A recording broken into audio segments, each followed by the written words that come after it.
لله رب العالمين القدير حيا طيبا مصلحا مصبرا والصلاة والسلام على سيد الأنبياء وأشرف الأنبياء وعلى آله وصحبه وأزواجه وأولاده وعلماء أهل سنته أجمعين أما بعد فأعوذ بالله من الشيطان الرجيم بسم الله الرحمن الرحيم إنما يريد الله ليذهب عنكم الرجس أهل البيت ويطهركم تطهيرا صدق الله المولانا العظيم وبلغنا رسوله النبي الكريم ونحن على ذلك لمن الشاهدين والشاكرين والحمد لله رب العالمين. بارگاہ صدر معاب فخر موجودات سیاح افراد نبی مکرم شفیع معظم بی بی آمنہ کے لال رسول بے مثال شہنشاہ خوش سال حسنین کریمین رضی اللہ تعالیٰ عنہما کے نانا جان اور ساری امت پر مہربان صلی اللہ علیہ وسلم کی بارگاہ میں مل جل کر درود و سلام کی نذرانہ پیش کیجیے. اللہم صلی علی سیدنا مولانا محمد معدن الجود والکرم وآلہ وصحبہ وبارک وسلم. صلاۃ و سلام علیک یا سیدی یا سیدی یا مکی یا مدنی یا ہاشمی یا مطلبی یا قدسی یا رسول اللہ وسلم علیک یا حبیب اللہ. آج درس محرم کی آج ہماری دوسری نشست ہے. کل ہم نے پہلی تاریخ کے حوالے سے جو دن تھا جناب حضرت سیدنا فاروق اعظم رضی اللہ تعالیٰ عنہ کا ان کے حوالے سے اور بالخصوص ان کی عدل اور انصاف کے حوالے سے جو کارنامے ہیں ان کے حوالے سے اپنی گفتگو کو سماعت کیا تھا. آج انشاءاللہ کریم ہم نبی کریم صلی اللہ علیہ وسلم کے اہل بیت اطہار کون ہیں، کیا فضیلتیں ہیں اور کیا خصوصیات ان شخصیات کو خالق لم یزل نے عطا فرمائیں، اس حوالے سے انشاءاللہ آج ہم کچھ گفتگو کو سماعت کریں گے. اور انشاءاللہ کریم بہت سارے معمے ہیں جو انشاءاللہ اس کو حل کرنے کی کوشش کریں گے. اہل بیت اطہار بڑی مشہور معروف شخصیات ہیں. ان کے تعارف اور ان کی پہچان ہر مسلمان کے لیے ایک اعزاز کی بات ہے اور جن کے دل میں ان احباب اور مقدس شخصیات کی محبت ہے وہ یقیناً دل بڑے ہی خوش نصیب لوگ ہیں. میں نے چند چیزیں آج کے بیان کے لیے تیار کر رکھی ہیں جس میں قرآن مجید فرقان حمید کے حوالے سے کچھ آیات اور احادیث طیبہ سے ان اہل بیت اطہار کی شخصیات اور بالخصوص جو ہمارے یہاں پر ایک جو معاملہ درپیش ہر وقت رہتا ہے کہ اہل بیت اطہار سے مراد کون سی شخصیات ہوتی ہیں اور کن شخصیات کو اہل بیت اطہار میں گنا جائے گا، تو اس حوالے سے بھی چند باتیں آپ کے سامنے گوش گزار کرنا چاہوں گا. اور اس کے بعد آخر کے اندر اہل بیت اطہار جو اس زمین پر مقدس شخصیات ہیں ان کے حوالے سے جو خصوصیتیں ہیں وہ خصوصیتیں جو ان کے علاوہ کسی اور شخص کو حاصل نہیں ہوئی، وہ خصوصیات میں نے آپ کے سامنے آج کے بیان کو خصوص ذکر کر دی ہیں. اور وہ خصوصیات ہیں جو ہو سکتا ہے کہ شاید آپ نے آج سے پہلے شاید کبھی سماعت نہ کی ہوں، لیکن میں چاہتا تھا کہ اپنی عوام کو اس علم سے بھی روشناس کراؤں کہ اہل بیت اطہار کو اللہ نے کیا کیا مقام و مرتبے عطا فرمائے. ہم اہل سنت و جماعت جن کا طرہ امتیاز ہے کہ ہم صحابہ اور اہل بیت سے سچی پکی عقیدت اور محبت رکھتے ہیں اور ان کی محبت کو اپنے لیے اعزاز سمجھتے ہیں. سب سے پہلے تو اس بات کو سماعت فرمائیں کہ اہل بیت اطہار یہ تین قسم کی شخصیات ہیں. ایک اہل بیت اطہار ہیں کہ جن کو اہل بیت سکن کہا جاتا ہے. وہ لوگ کہ جو سرور عالم صلی اللہ علیہ وسلم کے گھر میں آتے جاتے تھے تو ان کو بھی سرور عالم صلی اللہ علیہ وسلم نے اہل بیت اطہار میں شامل کیا. پھر وہ شخصیات کہ جو سرور عالم صلی اللہ علیہ وسلم کے نسب سے تعلق رکھتی ہیں جن کو اہل بیت نسب کہا جاتا ہے، جن میں آتے خاتون جنت میں آتے حسنین کریمین رضی اللہ تعالیٰ عنہما. پھر وہ حضرات کے جو اہل بیت حسب سے ہیں، یعنی کہ وہ لوگ وہ شخصیات کہ جن کا تعلق جن کا نسب سرور عالم صلی اللہ علیہ وسلم سے ملتا ہے وہ بھی اہل بیت اطہار میں شامل ہیں. اب یہ دیکھیے کہ وہ لوگ جو سرور عالم صلی اللہ علیہ وسلم کے گھر میں رہا کرتے تھے، یعنی کہ ان کے والدین تو کچھ کوئی اور ہیں لیکن سرور عالم صلی اللہ علیہ وسلم کے گھر میں رہا کرتے ہیں، جیسے کہ ازواج مطہرات یہ اہل بیت سکن کے اندر آتی ہیں. اور وہ لوگ کہ جن کا تعلق سرور عالم صلی اللہ علیہ وسلم کے نسب سے ہے، جن میں جناب حضرت سیدنا عباس رضی اللہ تعالیٰ عنہ، جناب حضرت سیدنا عقیل رضی اللہ تعالیٰ عنہ، جناب حضرت سیدنا جعفر رضی اللہ تعالیٰ عنہ، جناب حضرت سیدنا حارث رضی اللہ تعالیٰ عنہ، یہ وہ شخصیات ہیں جو سرور عالم صلی اللہ علیہ وسلم کی نسب سے تعلق رکھتی ہیں، نبی کریم صلی اللہ علیہ وسلم کی چچا ہے، تو یہ ان کی جو اولادیں ہیں اور یہ جو لوگ شخصیات ہیں یہ بھی اس کے سارے اہل بیت میں ہی آتے ہیں۔ پھر وہ لوگ کہ جن کو اہل بیت ولادت کہا جاتا ہے، یہ خاص شخصیات ہیں، وہ کون ہیں؟ جناب حضرت خاتون جنت ہیں، اور حضرت سیدنا امام حسن ہیں اور امام حسین رضی اللہ تعالیٰ عنہ مجمعین، یہ شخصیات ہیں جو اہل بیت نسب سے آتی ہیں، سرور عالم صلی اللہ علیہ وسلم کی ولادت سے جو ہے تعلق رکھتی ہیں، یہ وہ شخصیات ہیں۔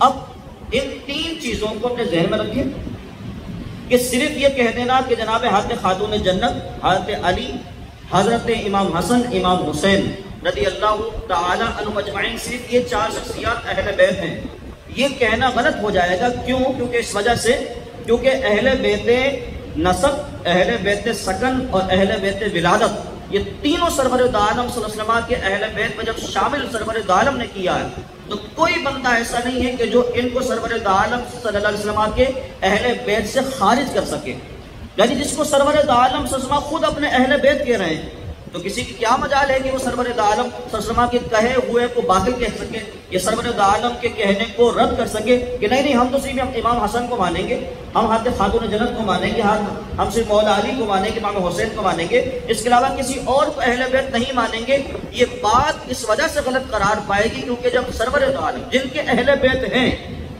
جن کو فضیلتیں حاصل ہیں اور جو اپنی چادر میں اب سب ان لوگوں کو چھپا رہے ہیں، تو جب وہ شخصیت جب اپنے اہل بیت میں سے بہت سارے لوگوں کو شامل کر رہی ہے تو کسی امتی کو یہ حق نہیں پہنچتا کہ وہ نبی کریم صلی اللہ علیہ وسلم کے اہل بیت سے لوگوں کو خارج کر دے۔ اتنی بات آپ سمجھ لیجئے، باقی آپ کا معمہ آگے بہت آسان ہو جائے گا، اور باقی آگے بہت ساری چیزیں آپ کو انشاءاللہ آئندہ جب آپ سماعت کریں گے، کبھی سوشل میڈیا پر یا الیکٹرونک میڈیا پر یا کبھی بیٹھک میں یا کبھی کسی کے دوست کی مجلس میں جب آپ سماعت کریں گے تو آپ کو اس ساری کی ساری چیزیں اس وقت یاد آ جائیں گی کہ صرف یہی اہل بیت اطہار ہیں جن کے چار نام لیے جاتے ہیں، بلکہ اور بھی شخصیات ہیں جو اہل بیت اطہار میں شامل ہیں۔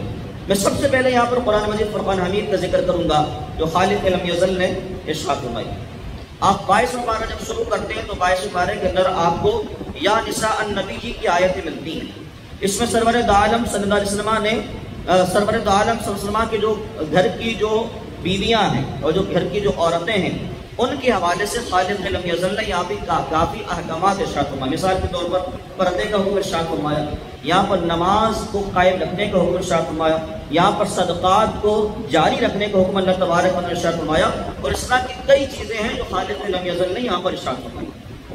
اس کے بعد پھر نیچے خالق لم یزل نے ان آیات کو اتارنے کے بعد دیکھیے ایک موضوع چل رہا ہے جو خاص ہے۔ مثال کے طور پر کسی فرد واحد کا ذکر چل رہا ہے، اور فرد واحد کے ذکر کرنے کے بعد اللہ تبارک و تعالیٰ کوئی یعنی کہ پوری آیتیں ہیں۔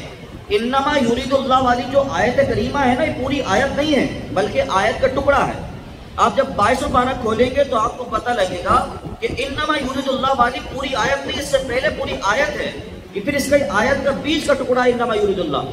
پورا آپ پیٹرن دیکھیں، پوری آیت کریمہ دیکھیں اور آیتوں کا آپ موضوع دیکھیں کہ خالق لم یزل جو بات کر رہا ہے وہ سرور عالم صلی اللہ علیہ وسلم کے گھر والوں کی بات کی جا رہی ہے، یعنی کہ نبی کریم صلی اللہ علیہ وسلم کی جو بیویاں ہیں، جو ازواج مطہرات ہیں، ان شخصیات کی خالق لم یزل بات کر رہا ہے، اور ان کو نماز کا، روزے کا، صدقات کا، دیگر چیزوں کا ان کو اللہ تبارک و تعالیٰ ارشاد فرما رہا ہے۔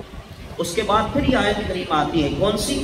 انما یرید اللہ لیذھب عنکم الرجس اہل البیت ویطہرکم تطہیرا۔ مطلب اس کا کیا ہے کہ اللہ تبارک و تعالیٰ تو یہی چاہتا ہے کہ اے نبی کے گھر والوں، تم سے اللہ ناپاکی کو دور کر دے اور تمہیں انتہا کا صاف پاک ستھرا کر دے۔ یہ آیت کریمہ پھر یہ اس آیت کریمہ کا جو پچھلی آیت جو چلتی آ رہی ہے اس کا یہ جزء ہے، پوری آیت نہیں ہے، اس کا ٹکڑا ہے یہ آیت کریمہ۔ یعنی بات چلتی آ رہی ہے اس کی سرور عالم صلی اللہ علیہ وسلم کے گھر والوں کی، یعنی کہ بالخصوص ازواج مطہرات کی اللہ تبارک و تعالیٰ بات فرما رہا ہے۔ اس کے بعد پھر یہ آیت کریمہ اللہ تبارک یہ بات ارشاد فرما رہا ہے کہ اللہ تو یہی چاہتا ہے کہ اے نبی کے گھر والوں، تم سے اللہ ناپاکی کو دور کر دے اور تمہیں انتہا کا پاک صاف ستھرا کر دے، گندگی کو دور کر دے، تمہیں پاک و صاف کر دے۔ اب آپ حدیث مبارکہ کھولیں گے اور حدیث مبارکہ کھول کر آپ یہ دیکھیں گے کہ سرور عالم صلی اللہ علیہ وسلم نے 4 شخصیات کو خاص طور پر اہل بیت اطہار میں گنا، اور وہ کون شخصیات ہیں؟ جناب حضرت سیدتنا اما عائشہ صدیقہ رضی اللہ تعالیٰ عنہ بڑی پیاری بات ارشاد فرما رہی ہے۔ درود پاک پڑھی، اللہم صلی علی محمد وعلی آل محمد وبارک وسلم، صلاۃ و سلام علیک یا سیدی یا سیدی یا مکی یا مدنی یا ہاشمی یا مطلبی یا قرشی یا رسول اللہ وسلم علیک یا حبیب اللہ۔ جناب حضرت سیدتنا عائشہ صدیقہ رضی اللہ تعالیٰ عنہ کیا فرماتی ہے؟ فرماتی ہے کہ سرور عالم صلی اللہ تعالیٰ علیہ وسلم کے پاس ایک کالی کلر کی چادر تھی۔ نبی کریم صلی اللہ علیہ وسلم کے پاس چادر تھی تو آپ اس کو پھیلائے ہوئے تھے، یا اس کو اس طرح جو ہے وہ اس کا حلقہ بنائے ہوئے تھے۔ تو جناب حضرت سیدنا امام حسن بن علی رضی اللہ تعالیٰ عنہ تشریف لے کر آئے تو آپ نے ان کو اس چادر پاک میں شامل کر لیا اور اپنے بردے میں شامل کر لی۔ اس کے بعد جناب حضرت خاتون جنت تشریف لے کر آئے تو آپ نے اسی چادر میں شامل کر دی۔ پھر جناب امام علی رضی اللہ عنہ تشریف لائے تو آپ نے ان کو بھی اسی چادر میں شامل کر دی۔ پھر جناب حضرت سیدنا امام حسین رضی اللہ عنہ تشریف لائے تو سرور عالم صلی اللہ علیہ وسلم نے ان کو بھی اپنی چادر میں شامل کر دیا۔ پھر فرمایا اللہم ہؤلاء اہل بیتی، یا اللہ یہ بھی میرے اہل بیت میں سے ہیں۔ اب 2 چیزوں کا ربط سماعت کرو اور اس کے بعد اس بات کو واضح سمجھ لو کہ بات بالکل واضح ہو جاتی ہے۔ اب قرآن کی وہ آیت جو میں نے آپ کے سامنے باعث پاری کی ذکر کی کہ اللہ تبارک و تعالیٰ اس میں کیا ارشاد فرمایا ہے؟ انما یرید اللہ لیذھب عنکم الرجس اہل البیت ویطہرکم تطہیرا، اللہ یہی چاہتا ہے کہ تم سے، اے نبی کے گھر والوں، تم سے ناپاکی کو دور کر کے تمہیں پاک کو صاف کر دے۔ بات پیچھے سے ہو رہی ہے نبی کریم صلی اللہ علیہ وسلم کی ازواج مطہرات کی، اور سرور عالم صلی اللہ تعالی علیہ وسلم کیا فرما رہے ہیں؟ چادر لے کر ان میں حضرت امام حسن، امام حسین مولا کائنات اور جناب حضرت خاتون جنت رضی اللہ تعالی عنہ اجمعین کو ملا کے کہہ رہے ہیں یا اللہ یہ بھی میرے اہل بیت اطہار میں سے ہیں۔ مطلب کیا ہوتا ہے؟ مطلب یہ ہوتا ہے یا اللہ تو نے بات تو کر دی ہے میری بیویوں کی، ازواج مطہرات کی، اور ان کو تو نے پاک و صاف کر دیا ہے۔ مولا میں تجھ سے عرض کرتا ہوں اللہم ہؤلاء اہل بیتی، کہ یا اللہ یہ بھی میرے اہل بیت میں سے ہیں، یعنی کہ تو نے میری ازواج مطہرات کو تو نے گندگی سے پاک کر کے، گندگی سے بالکل دور کر کے ان کو صاف ستھرا کر دیا ہے۔ مولا علی بھی میرا اہل بیت ہے تو اس کو بھی پاک فرما دے، یہ حسن بھی میرے اہل بیت سے ان کو بھی پاک فرما دے، یہ حسین بھی میرے اہل بیت سے ان کو بھی پاک فرما دے، یہ فاطمہ بھی میرے اہل بیت سے ان کو بھی پاک فرما دے۔ یہ رب یہ تعلق بتلا رہا ہے کہ ازواج مطہرات کی بات ہو رہی تھی اور رب تعالیٰ ان کے پاکی کا ذکر کر رہا تھا، لیکن خالق لم یزل کے حبیب بے مثال صلی اللہ علیہ وسلم نے اللہ سے یہ بھی عرض کی کہ یا اللہ میری ازواج مطہرات کو تو نے پاک کر دیا ہے، اب یا اللہ علی، فاطمہ، حسن، حسین کو پاک فرما دے۔ تو رب نے ان کو بھی اہل بیت میں شامل کر کے تمام گندگی سے پاک و صاف کر دیا۔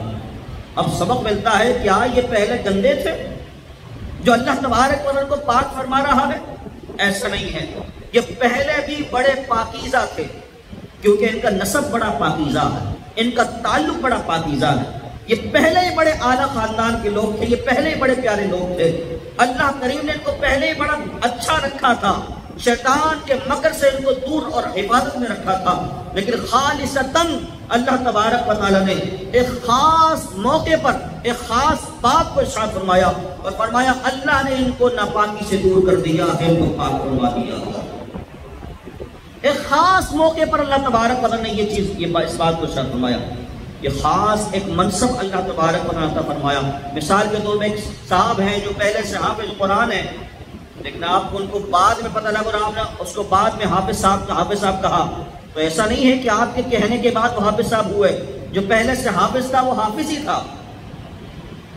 یہ جو شخصیات ہیں یہ پہلے سے پاک تھیں، اللہ تبارک و تعالیٰ ان کو اور لقب دے کر پاکیزگی کا ان کا مقام اور بلند فرما دیا، ان کو اللہ تبارک و تعالیٰ اور اللہ تبارک ان کو اور مرتبہ اور مقام عطا فرما دیا۔ اب میں چند احادیث طیبہ آپ کے سامنے ذکر کر رہا ہوں، اس حوالے سے ان کو سماعت کیجیے اور اپنے ذہنوں میں رکھیے کہ اہل بیت اطہار کی بڑی فضیلتیں ہیں۔ دیکھیں سرور عالم صلی اللہ علیہ وسلم نے تو اس حدیث پاک جو آپ کے سامنے ذکر کی نا، اس میں تو خاص نام سرور عالم نے لے لی ہے، لیکن اب چند احادیث طیبہ میں آپ کے سامنے ایسے ذکر کر رہا ہوں کہ جہاں پر سرور عالم صلی اللہ علیہ وسلم نے نام نہیں لیے بلکہ بس اطرتی کہا، صرف اہل بیتی کہا، بس نام نہیں لیے۔ اس میں سے میں چند احادیث طیبات کے سامنے ذکر کروں. یہ مسلم شریف کی حدیث پاک ہے جو آپ کے سامنے ذکر کر رہا ہوں. صحابی رسول ہے جن کا نام ہے زید بن ارقم رضی اللہ عنہ، فرماتے ہیں کہ ایک روز رسول اللہ صلی اللہ علیہ وسلم نے مکہ معظمہ اور مدینہ طیبہ کے درمیان مقام جحفہ میں غدیر خم کے پاس کھڑے ہو کر خطبہ ارشاد فرمایا.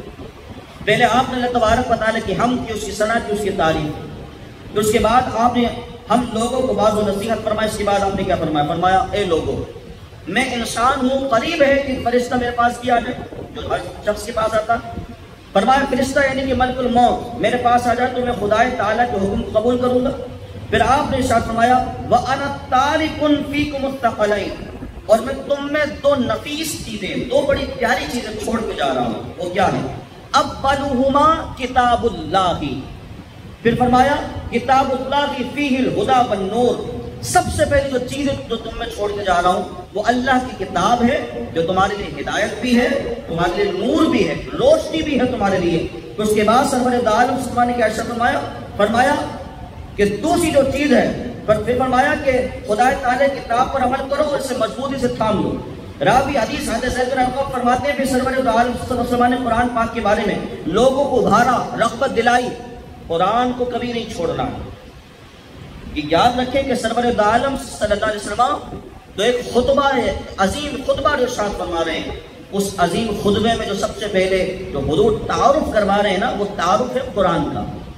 قرآن نہیں چھوڑنا، رغبت دلا رہے ہیں، لوگوں کی توجہ دلا رہے ہیں، قرآن نہیں چھوڑنا ہے. قرآن کو جو چھوڑے گا وہ بھٹک جائے گا، اور قرآن کو جو مضبوط سے تھام لے گا وہ ہدایت کے راستے پر چلے گا. اور جس نے قرآن کو چھوڑا ہے وہ قرآن کو چھوڑ کر پھر راہ ہدایت پر کبھی نہیں رہا ہے. جس نے قرآن کو چھوڑا وہ بھٹک گیا، اور اپنے راستے سے بھٹکنے والے پھر ادھر ادھر کہیں نہ کہیں نکل گئے. اور جس نے قرآن کو مضبوطی سے تھامے رکھا وہ پھر راہ ہدایت پر چلا. پھر نبی کریم صلی اللہ علیہ وسلم نے کیا فرمایا؟ فرمایا وَأَهْلُ بَيْتِي اذکرکم اللہ فی اہل بیتی، اذکرکم اللہ فی اہل بیتی. پھر فرمایا اور دوسری گراں قدر چیز جو میں تمہیں چھوڑے جا رہا ہوں وہ کیا ہے؟ فرمایا وہ میرے اہل بیت ہیں. تمہیں اپنے اہل بیت کے بارے میں اللہ تعالیٰ کی یاد دلاتا ہوں اور اس سے ڈراتا ہوں. اور اس جملے کو سرور دو عالم صلی اللہ علیہ وسلم نے 2 مرتبہ ارشاد فرمایا. کتنی مرتبہ؟ 2 مرتبہ. میں اپنے اہل بیت اطہار کے بارے میں تمہیں ڈراتا ہوں، اللہ سے ڈرو، ان کا حق کبھی غصب نہ کرنا، ان کا حق کبھی نہ کھانا، ان کی تعظیم کرنا، ان کی کبھی بے ادبی نہ کرنا، ان سے کبھی بے ادبی تمہاری نہ ہو جائے، تم کبھی بھی ان کی بے ادبی نہ کرنا. نبی کریم صلی اللہ علیہ وسلم نے لوگوں کو ڈرایا ہے، باقاعدہ لوگوں کو باقاعدہ توجہ دلائی ہے. 2 چیزیں ہیں، ایک اللہ کی کتاب ہے اور دوسری کیا ہے؟ اہل بیت. نبی کریم صلی اللہ علیہ وسلم کے گھر والے، ان کے حوالے سے خالق لم یزل نے یہاں پر ارشاد فرمایا. پھر ایک حدیث مبارک کا آپ کے سامنے ذکر کرنے سے پہلے آپ کے سامنے یہ بات ذکر کرتا جاؤں کہ 2 چیزوں کو سرور دو عالم صلی اللہ علیہ وسلم نے ہائی لائٹ کیا، قرآن کو اور اہل بیت. قرآن اہل بیت، قرآن اہل بیت. اب ایک اعتراض آتا ہے، ہمارے یہ بولے والے جو لوگ ہیں اعتراض کرتے ہیں، بھائی دیکھو صحابہ کی حضور کے سامنے معذرت کوئی عزت نہیں تھی نا، کوئی توقیر نہیں تھی، اس لیے سرور دو عالم صلی اللہ علیہ وسلم نے یہ نہیں کہا کہ تمہارے درمیان صحابہ چھوڑ کے جا رہا ہوں. کہ دیکھو صحابہ کی کوئی ویلیو نہیں معاذ اللہ. اس وجہ سے دیکھو سرور دو عالم صلی اللہ علیہ وسلم نے اس حدیث پاک میں صحابہ کرام علیہم رضوان کا ذکر ہی نہیں کیا، یہاں پر اہل بیت کا ذکر کیا، صحابہ کا ذکر نہیں کیا. دیکھو ہم تمہارے سامنے بات جو کہتے ہیں نا کہ صحابہ افضل نہیں ہے، صحابہ افضل نہیں ہے، تو دیکھو یہ حدیث مبارکہ سے دیکھو سنو. میں آپ کے سامنے اس کا جواب بڑے آسان طریقے سے دینا چاہوں گا. صحابہ کرام علیہم رضوان کو حضور نے ذکر کیوں نہیں فرمایا؟ پہلی چیز قرآن کا ذکر کیوں کیا اور اہل بیت اطہار کا ذکر کیوں کیا؟ صحابہ کا ذکر کیوں نہیں کیا؟ کیونکہ صحابہ کرام وہ مقدس شخصیات ہیں کہ بندہ حضور سرور دو عالم صلی اللہ علیہ وسلم کے وصال ظاہری کے بعد نماز پڑھ کے نمازی بن سکتا ہے، حج کر کے حاجی بن سکتا ہے، جنگ میں جا کر غازی بن سکتا ہے، شہید بن سکتا ہے، لیکن سرور دو عالم کے وصال کے بعد کبھی صحابی نہیں بن سکتا. نمازی بن سکتا ہے، حاجی بن سکتا ہے، غازی بن سکتا ہے، سخی بن سکتا ہے، لیکن کبھی بھی صحابی نہیں بن سکتا. کیوں؟ کیونکہ صحابی وہ شخص ہوتا ہے کہ جس نے ایمان کی حالت میں سرور دو عالم صلی اللہ علیہ وسلم کو دیکھا ہو اور ایمان کی حالت میں دنیا سے چلا گیا ہو، اب کوئی بندہ ایسا کہ جس نے خواب میں حضور کی زیارت کی ہو تو ایسا نہیں ہو سکتا کہ خواب میں دیکھنے والا شخص سرور دو عالم صلی اللہ علیہ وسلم کا صحابی بن جائے، ایسا ہرگز نہیں ہو سکتا۔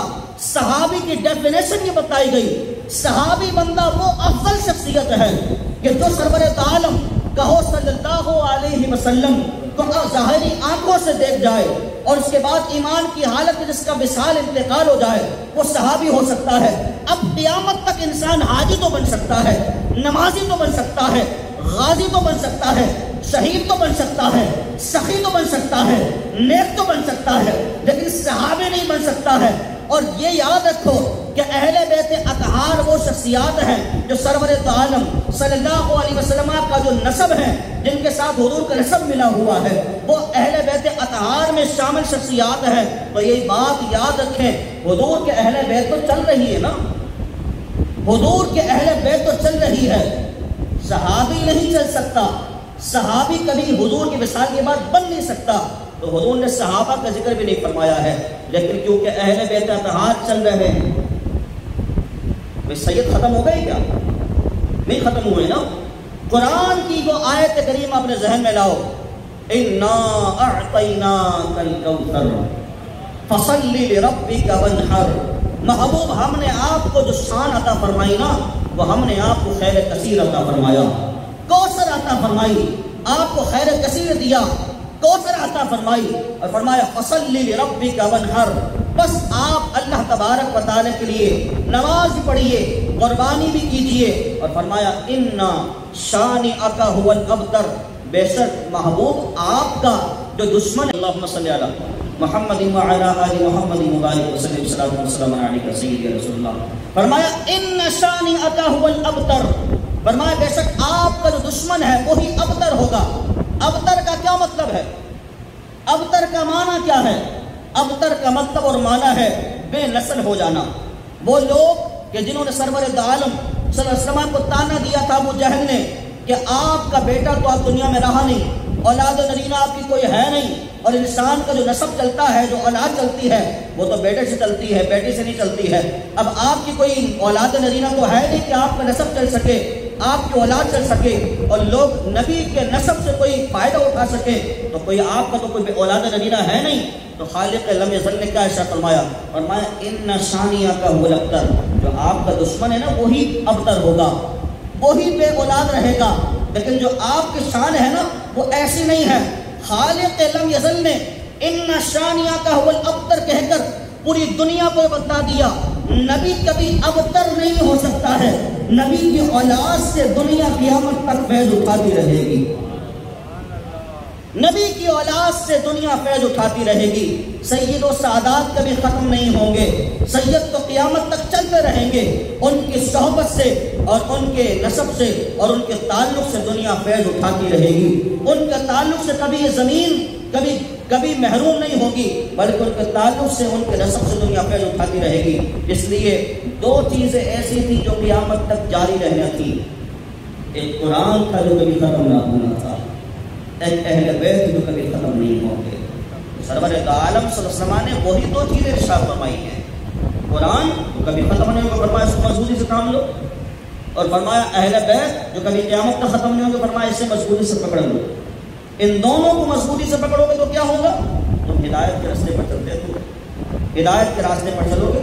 پھر آگے حدیث و بات کا میں آپ کے سامنے ذکر کر رہا ہوں، ترمذی شریف حدیث سے بات۔ حضرت سیدنا جابر رضی اللہ عنہ حدیث و بات کا راوی کہتے ہیں کہ میں نے حجت الوداع میں عرفے کے دن رسول خدا صلی اللہ علیہ وسلم کو سال میں دیکھا۔ کس حال میں دیکھا؟ آپ اونٹنی پر سوار تھے اور خطبہ دے رہے تھے کہ میں نے سنا آپ یہ فرما رہے تھے، کیا فرماتے تھے؟ یا ایھا الناس انی ترکت فیکم ما ان اخذتم به لن تضلوا کتاب اللہ وعطرتی واہل بیتی۔ فرمایا اے لوگوں، میں نے تمہارے درمیان وہ چیز چھوڑی ہے کہ اگر تم اس کو پکڑے رہو گے تو کبھی گمراہ نہ ہوگے، اور وہ چیز ایک تو کتاب اللہ کی کتاب ہے، اور دوسری میری اولاد ذریت میرے اہل بیت اطہار ہیں۔ یہ دو شخصیات، دو چیزیں، تو فرمایا اگر مضبوطی سے پکڑے رہو گے گمراہ نہیں، کبھی گمراہ نہیں ہوگے، کبھی راستے سے نہیں بھٹکو گے، جب دو چیزیں پکڑے رہو گے۔ اور پھر آپ آگے دیکھیے، طبرانی شریف حدیث سے پاک، رسول خدا کہیے صلی اللہ علیہ وسلم. اپنی عادت بنا لیجیے، جب بھی حضور کا نام آئے عادت بنا لیں صلی اللہ علیہ وسلم. کیا فرمایا لا یؤمن عبد حتی اکون احب الیہ من نفسہ. اس قول نے بڑا پریشان کیا مجھے. میرے آقا سرور دو عالم، اچھا میرے گھر سے بھی نہیں آ رہی، دیکھیں کوئی یہ نہ سمجھے کہ گھر والے پریشان کر رہے ہیں، گھر والوں کو پتہ ہے کہ امام صاحب بیان کر رہے ہوں گے. میرے آقا سرور دو عالم صلی اللہ علیہ وسلم نے کیا ارشاد فرمایا لا یؤمن عبد حتی اکون احب الیہ من نفسہ. میرے آقا سرور دو عالم فرماتے ہیں یعنی کوئی بندہ جب تک مومن نہیں ہو سکتا جب تک مجھے اپنی جان سے زیادہ عزیز نہ رکھے. بات یہاں ختم نہیں ہوتی، بات یہاں چل رہی ہے. میرے آقا پھر آگے کیا فرماتے ہیں وَتَكُونَ عِطْرَتِي أَحَبَّ إِلَيْهِ، اور فرمایا میری اولاد کو اپنی اولاد سے زیادہ عزیز نہ رکھے. پھر فرمایا احب الیہ من عطرتہ واہلی احب الیہ من اہلہ وذاتی احب الیہ من ذاتہ. پر اب میں پوری حدیث مبارکہ آپ کے سامنے ذکر کر کے پھر اب یہ اس کا ترجمہ سماعت کرو. میرے آقا صلی اللہ علیہ وسلم کیا فرماتے ہیں لا یؤمن عبد حتی اکون احب الیہ من نفسہ وتکون عطرتی احب الیہ من عطرتہ واہلی احب الیہ من اہلہ وذاتی احب الیہ من ذاتہ. فرمایا کوئی بندہ مومن کامل نہیں ہو سکتا جب تک مجھے اپنی جان سے، میری اولاد کو اپنی اولاد سے، میرے اہل کو اپنے اہل سے اور میری ذات کو اپنی ذات سے زیادہ محبوب نہ رکھ لے. یعنی کہ انسان جب تک اپنی جان کو، اپنے آپ کو سرور عالم صلی اللہ علیہ وسلم سے زیادہ عزیز نہیں رکھتا کامل مومن نہیں ہو سکتا. جناب حاتم بن خطاب رضی اللہ عنہ کا ہاتھ حضور کے ہاتھ میں ہے. میرے آقا سرور عالم صلی اللہ علیہ وسلم نے بڑی پیاری بات ارشاد فرمائی کہ جب تک مومن نہیں ہو سکتا جب تک اپنی جان سے زیادہ، میری جان کو زیادہ عزیز نہ رکھے. جناب حاتم بن خطاب کیا کہتے ہیں عرض کرتے ہیں یا رسول اللہ جان کا تو نہیں لیکن ہاں یہ کہ مال سے زیادہ عزیز رکھتا ہوں. میرا آپ نے فرمایا مومن نہیں ہو سکتا، کامل ابھی ایمان نہیں ہوا تمہارا. پھر عرض کرتے ہیں یا رسول اللہ اپنی جان سے زیادہ آپ کی جان کو، آپ کو عزیز رکھتا ہوں. فرمایا ہاں اب تم کامل ایمان ہو چکے. اور یہ حدیث مبارکہ بتا رہی ہے کہ اپنی جان سے زیادہ اگر کسی کو عزیز رکھنا ہے تو سرور عالم کو رکھنا ہوگا. یعنی مطلب کیا ہے کہ اگر کبھی اپنی جان خود میں اور سرور عالم میں اگر کبھی ایسا ہو جائے کہ کسی ایک چیز کو پسند کرنا ہو کہ بھئی تمہیں کیا پسند ہے، اپنی جان پسند ہے یا سرور عالم صلی اللہ علیہ وسلم پسند ہے، تو پھر کیا کرنا ہوگا؟ اپنی جان کو چھوڑ دینا ہوگا، اپنے آپ کو چھوڑ دینا ہوگا، سرور عالم کو اپنانا ہوگا. اور پھر سرور عالم فرماتے ہیں اپنی اہل بیت اپنے گھر والوں سے زیادہ، میرے اہل بیت اپنے گھر والوں کو، میرے گھر والوں کو عزیز رکھے. مطلب وہی ہے کہ کبھی ایسا زندگی موقع آ جائے کہ اپنے گھر والوں کو چننا ہو یا اہل بیت سرور عالم کو چننا ہو تو پھر اپنے گھر والوں کو چھوڑ دے، سرور عالم کے اہل بیت اطہار کو اختیار کر لے. پھر فرمایا اپنی اولاد سے زیادہ اپنی میری اولاد کو عزیز رکھے، اپنے اہل سے زیادہ میرے اہل کو عزیز رکھے. جب تک یہ سارا کا سارا کام انسان نہیں کر لے گا جب تک کامل ایمان نہیں ہو سکتا، جب تک اس کا ایمان کامل نہیں ہو سکتا. کتنی بڑی بات ہے جو سرور دو عالم صلی اللہ علیہ وسلم ارشاد فرما رہے ہیں. یہ بات یاد رکھیں کہ حضور سرور دو عالم صلی اللہ علیہ وسلم کے جو گھر والے ہیں نا یہ بڑے عظیم لوگ ہیں. میں بھی آپ کے سامنے ایک دو حدیث پاک ذکر کروں گا، آپ چھوم اٹھیں اور اپنی قسمت میں ناز کریں گے کہ یا اللہ تیرا کتنا کرم ہے کہ تو نے ہمیں ان کی محبت میں گرویدہ رکھا. یہ دیکھو نا 10 روز کی، جو 9 روز کی، اب تو 10 نہیں رہے، 2 روز کی جو ہم نے محفل پاک رکھی، کس کی محبت میں رکھی؟ صحابہ اور اہل بیت کی محبت میں رکھی. ہم ان کا ذکر سنیں گے، ان کی بات کریں گے، ان کا ذکر خیر ہوگا. یہاں پر آئیں گے، بیٹھیں گے، ان کا نام لیں گے اور دل ان کے ذکر سے ہمارا چمکنا شروع ہو جائے گا. اب آپ آگے دیکھیے، آگے میں آپ کے سامنے ایک حدیث مبارک اور پڑھوں، اس کے بعد میں آپ کو وہ چیزیں بیان کروں گا کہ جس میں صرف اہل بیت اطہار خاص ہے، اس کے علاوہ اور کوئی خاص نہیں ہے. جناب حضرت ابو ذر غفاری رضی اللہ تعالیٰ عنہ نے کعبہ شریف کا دروازہ پکڑ کر فرمایا، میں نے نبی کریم صلی اللہ علیہ وسلم کو فرماتے ہوئے سنا. بھئی کعبے کا دروازہ کیوں پکڑا آپ نے؟ اس وجہ سے کیونکہ آپ اپنی بات کی اہمیت لوگوں کو دلانا چاہتے ہیں، بتانا چاہتے ہیں. میں کعبے کا دروازہ پکڑ کے بات کہہ رہا ہوں. میں مثال کے طور پہ کوئی بندہ قرآن پکڑ کے کوئی کہے دیکھو قرآن پکڑ کے کہہ رہا ہوں، مطلب کیا ہے؟ اپنی بات کی اہمیت بتانا ہے کہ دیکھو میری بات بڑی سچی ہے، میں بڑا سچ بول رہا ہوں. جناب حضرت ابو ذر غفاری رضی اللہ عنہ کعبے کا دروازہ پکڑ کے کہہ رہے ہیں، فرماتے سنو، میں نے سرور عالم صلی اللہ علیہ وسلم کو فرماتے ہو سنا کہ آگاہ ہو جاؤ کہ میرے اہل بیت تم لوگوں کے لیے نوح علیہ السلام کی کشتی کے مانند ہیں، کشتی کی طرح ہیں. جو شخص اس کشتی میں سوار ہوا اس نے نجات پائی. کس نے؟ جو حضرت نوح علیہ السلام کی کشتی میں سوار ہوا اس نے نجات پائی. اور جو کشتی میں سوار ہونے سے پیچھے رہ گیا فرمایا وہ ہلاک ہو گئے. اہل بیت اطہار کی محبت کشتی نوح کی طرح ہے. جو بندہ اس میں سوار ہوا تھا پار لگ گیا تھا، جو سوار نہیں ہوا تھا وہ بیچارہ ڈوب گیا تھا. اب جو اہل بیت اطہار کی کشتی میں بیٹھے گا وہ پار لگے گا کہ نہیں لگے گا.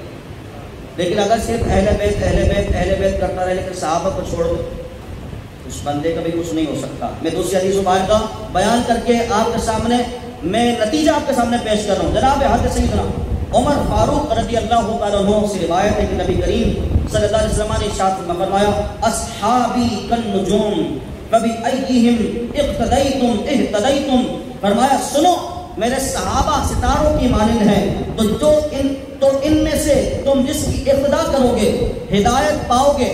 اب آپ یہ دیکھیے جب کشتی سمندر میں چلتی ہے تو کشتی میں سوار ہونے والا سے پار نہیں لگتا ہے جب تک چاند اور سورج کی چاند اور تاروں کی روشنی سے جب تک وہ راستہ نہیں ڈھونڈے گی کشتی، جب تک وہ کبھی ادھر نکلے گی کبھی ادھر نکلے گی اپنی منزل کو نہیں پہنچے گی. مطلب کیا صرف کشتی میں سوار نہیں ہونا ہے، کشتی میں سوار ہونے کے ساتھ ساتھ انسان کو روشنی لائٹ سمت بھی چاہیے. اور وہ سمت روشنی لائٹ کیا ہے؟ وہ صحابہ کرام. صرف اہل بیت اطہار کی انسان کشتی میں بیٹھے سمجھے پار لگ گیا، ایسا نہیں ہو سکتا. جب تک صحابہ سے روشنی نہیں لے گا اور منزل کا تعین نہیں ہوگا جب تک انسان پار نہیں لگ سکتا ہے. تو مطلب کیا نکلتا ہے، نتیجہ کیا نکلتا ہے میرے بھائیوں؟ نتیجہ یہ نکلتا ہے صحابہ کرام کا دامن مضبوطی سے پکڑنا ہے اور اہل بیت اطہار کا دامن مضبوطی سے پکڑنا ہے. پار وہی لگے گا، منزل اسی کو ملے گی جو صحابہ اور اہل بیت کو ماننے والا ہوگا. جو بندہ صحابہ کو مانے اہل بیت کو چھوڑے، اہل بیت کو مانے صحابہ کو چھوڑے اور مطمئن ہو جائے کہ شاید میں نے بہت اچھا اور اوکھا کام کر دیا ہے ایک کو مان کر. پر یاد رکھو کہ تم نے اوکھا کام نہیں کیا، تم نے گھاٹے کا سودا کیا، تم نے نقصان اٹھایا ہے. کیونکہ صرف ایک جماعت کو ماننے والے کبھی پار حضور نے پار لگایا ہی نہیں تھا، تم پار کیسے لگ سکتے ہو؟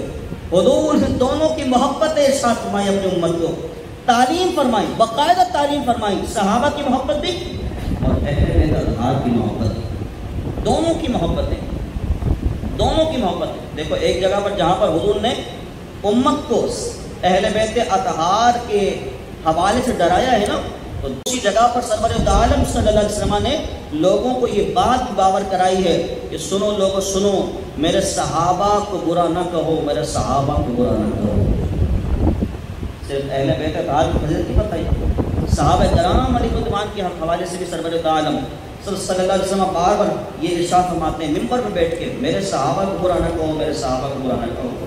باتیں بہت ساری ہیں لیکن ہمارے پاس اتنا وقت نہیں کہ ہم ساری باتوں کو ذکر کر سکیں، اس لیے میں صرف اب آپ کے سامنے صرف یہ چیز ذکر کر رہا ہوں کہ اہل بیت اطہار کی وہ خصوصیات جو صرف اہل بیت اطہار کے پاس، اس کے علاوہ کسی کے پاس نہیں ہے، عام بندے کے پاس نہیں. پہلی چیز اور وہ یہ ہے کہ اہل بیت اطہار جو سرور عالم صلی اللہ علیہ وسلم کے جو اہل بیت ہیں ان پر اللہ نے، اللہ کے رسول نے زکوٰۃ کو حرام کر دیا. وہ زکوٰۃ نہیں دے سکتے، زکوٰۃ کا کھا نہیں سکتے، ٹھیک ہے، صدقات واجبہ کھا نہیں سکتے. یہ ان کی خصوصیت ہے، اس کے علاوہ کسی کو خصوصیت حاصل نہیں ہے. جو بنو ہاشم ہیں ان بنو ہاشم کو اللہ تبارک و تعالیٰ نے اس بات پر پابند کر دیا کہ وہ زکوٰۃ نہیں کھا سکتے. کیوں؟ کیا وجہ ہے کہ زکوٰۃ نہیں کھا سکتے؟ اب میں آپ کے سامنے ذکر کر رہا ہوں کہ زکوٰۃ کیوں نہیں کھا سکتے. وہ اس وجہ سے کیونکہ زکوٰۃ یہ لوگوں کے مال کا میل ہے، لوگوں کے مال کی گندگی ہے. یہ 40واں حصہ ہے نا، یہ لوگوں کے مال کا میل ہے اور یہ میل صحابہ کرام علیہ رضوان پر زیب نہیں دیتا ہے. صحابہ کرام کا مقام بڑا ہے، وہ کبھی زکوٰۃ نہیں کھائیں گے، میل نہیں کھائیں گے. ان کی خدمت میں اگر پیش کرنا ہے تو صاف ستھرا مال پیش کرنا ہے. ان کی اگر خدمت کرنی ہے تو صاف ستھرے مال سے ان کی خدمت کرنی ہوگی. سادات کرام کی جو فضیلت ہے وہ بڑی فضیلت ہے، ان کو مال کا میل کبھی نہیں دیا جائے گا. بخاری مسلم شریف کی حدیث پاک ہے، جناب حضرت سیدنا ابو ہریرہ رضی اللہ عنہ سے روایت ہے کہ ایک دن جناب امام حسن رضی اللہ تعالیٰ عنہ نے زکوٰۃ کی کھجور اٹھا لی، مسجد نبوی میں ڈھیر لگائے زکوٰۃ کی کھجوروں کا. جناب امام حسن رضی اللہ عنہ آئے اور آپ نے اس زکوٰۃ کی جو کھجور کا جو ڈھیر لگا تھا وہاں سے کھجور اٹھائی منہ میں ڈالی کھجور. تو کھجور ڈالنے کے بعد سرور دو عالم صلی اللہ علیہ وسلم نے آپ کو دیکھا تو فرمایا کخ کخ، چھی چھی، بری چیز ہے، اس کو نکالو اپنے منہ سے. پھر سرور دو عالم صلی اللہ علیہ وسلم نے جناب حضرت امام حسن رضی اللہ عنہ کے منہ سے اس چیز کو نکال لیا. فرمایا کیا تمہیں معلوم نہیں کہ ہم لوگ زکوٰۃ نہیں کھایا کرتے؟ ہم زکوٰۃ نہیں کھاتے، کیا تمہیں معلوم نہیں؟ اتنی بڑی فضیلت سے اہل بیت الدعاء، یہ صرف وہ فضیلت ہے جو ان کے علاوہ کسی کو حاصل نہیں ہے. اور یہ بھی یاد رکھو کہ ایسا نہیں ہے کہ غیر سید اگر سید کو زکوٰۃ دے تو جب بھی ناجائز ہے، ایسا نہیں ہے. اگر سید کو زکوٰۃ دے پھر بھی جائز نہیں. سید کو بھی زکوٰۃ نہیں دے سکتا ہے، یعنی کہ آپس میں ایسا نہیں ہو سکتا کہ سید ہو چلو سید کو زکوٰۃ دے پھر بھی جائز نہیں ہوگا، پھر بھی جو ہے وہ ناجائز رہے گا. تو سید کو زکوٰۃ بھی نہیں دے سکتا. میں نے آپ کے سامنے ذکر کیا کہ بنو ہاشم سے مراد کون ہے، دوبارہ ذکر کر دیتا ہوں. بنو ہاشم سے مراد جناب حضرت علی آپ کی اولاد پاک، جناب حضرت جعفر آپ کی اولاد، جناب حضرت عقیل، جناب حضرت عباس، جناب حضرت حارث بن عبد المطلب رضی اللہ عنہ کی جو اولاد ہیں جو مسلمان تھی. ان شخصیات کو اہل بیت اطہار بنو ہاشم میں جو ہے وہ ذکر کیا گیا. دوسری جو خصوصیت ہے اہل بیت اطہار وہ کیا ہے؟ فرمایا کہ اہل بیت حسب و نسب میں سارے انسانوں سے افضل والا، ان جیسا نسب کسی کا نہیں ہے، ان جیسا نسب کسی کا نہیں ہے. میں آپ کے سامنے بڑی پیاری حدیث سوال کا ذکر کرنا چاہتا ہوں اور آپ اس کو سماعت کیجیے اور اپنے مقدر پر ناز کیجیے. جناب حضرت عبداللہ بن عمر رضی اللہ عنہ سے روایت ہے کہ اللہ تعالیٰ نے مخلوق پیدا فرمائے تو اس میں سے بنی آدم کو منتخب فرمایا، پھر بنی آدم میں سے عرب کو منتخب فرمایا، پھر عرب میں سے مدر کو، پھر مدر میں سے قریش کو، قریش میں سے بنو ہاشم کو، پھر بنی ہاشم میں سے میرے آقا فرماتے ہیں مجھے اللہ نے منتخب اور خاص فرما دیا. پھر دوسری حدیث مبارک کا سماعت کرو. میرے آقا سرور دو عالم صلی اللہ علیہ وسلم کے ارشاد فرماتے ہیں جناب حضرت سیدتنا عائشہ صدیقہ رضی اللہ تعالیٰ عنہا اس حدیث مبارکہ کی راویہ کہتی ہیں رسول خدا صلی اللہ علیہ وسلم نے ارشاد فرمایا جبریل امین نے مجھ سے آ کر کہا میں نے زمین کے مشرق مغرب الٹ ڈالے، سب کچھ چھان لیا، لیکن کہتے ہیں کہ یا رسول اللہ صلی اللہ علیہ وسلم آپ سے زیادہ میں نے افضل و اعلیٰ کسی شخصیت کو نہیں پایا، آپ سے زیادہ کسی کو افضل نہیں پایا. یہی بول سدرا والے چمنے جہاں کے تھالے سبھی میں نے چھان ڈالے، تیرے پائے کا نہ پایا، تجھے یک نے یک بنایا، تجھے یک نے یک بنایا. حضرت جعفر صادق اپنے والد ماجد حضرت سیدنا محمد بن باقر رضی اللہ عنہ سے روایت کرتے ہیں رسول اللہ صلی اللہ علیہ وسلم نے فرمایا میرے پاس جبریل امین آئے، آگے کیا کہا؟ اور کہا یا رسول اللہ صلی اللہ علیہ وسلم مجھے اللہ تعالیٰ نے بھیجا، میں نے زمین اور مشرق مغرب نرم زمین اور پہاڑوں میں سارے کے سارے نسب ختم ہو جائیں گے، فرمایا صرف ایک نسب ہے جو باقی رہے گا. وہ کون سا نسب ہے جو باقی رہے گا؟ میرے آقا کیا فرماتے ہیں کلو سبب و نسبی ینقطع یوم القیامت الا سببی و نسبی. فرماتے ہیں کہ کل قیامت کے دن سارے نسب، سارے تعلق، ساری وجہ ختم ہو جائیں گی، فرمایا سوائے میرے نسب کے، میرا نسب بھی باقی رہے گا، میرا حسب بھی باقی رہے گا، سید و سادات اس وقت بھی باقی رہیں گے. سارے نسب حسب سب ختم ہو جائے، کون پٹھان، کون بلوچی، کون مہاجر، کون پنجابی، سب ختم ہو جائیں گے، فرمایا صرف سید باقی رہے گا، فرمایا صرف میرا نسب باقی رہے گا، جو مجھ سے جو نسب ہے تعلق ہے، فرمایا صرف وہ باقی رہے گا. اور پھر ذرا آگے دیکھیے جناب حضرت سیدنا فاروق اعظم رضی اللہ تعالیٰ عنہ نے جناب حضرت مولا کائنات رضی اللہ عنہ سے عرض کی کہ جو آپ کے صاحبزادی ہیں جو حضرت فاطمہ سے جن کا نام ام کلثوم ہے، ان کا نکاح مجھ سے فرما دیجیے. تو جناب حضرت مولا کائنات رضی اللہ عنہ کیا کہتے ہیں؟ کہتے ہیں کہ کم سنی کا عذر کیا کہ چھوٹی ابھی نکاح نہیں کر رہا.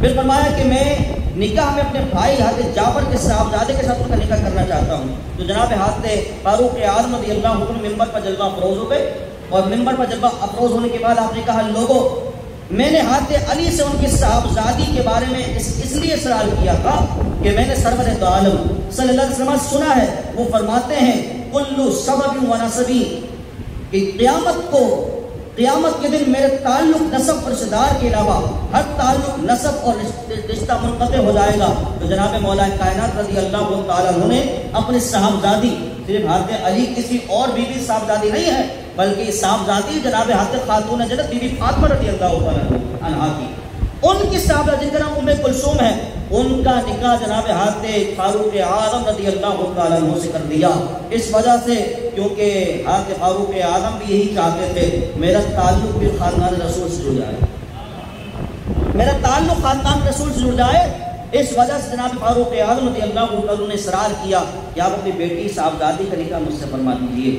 پھر آپ یہ دیکھیے ایک اور چیز ہے جو میں آپ کے ساتھ ذکر کرنا چاہتا ہوں، اس کو بھی آپ سماعت فرمائیے کہ اہل بیت اطہار جو ہے نا، ان کو سب سے پہلے شریف کہا جاتا تھا، سید نہیں کہا جاتا تھا، ان کو شریف کہا جاتا تھا۔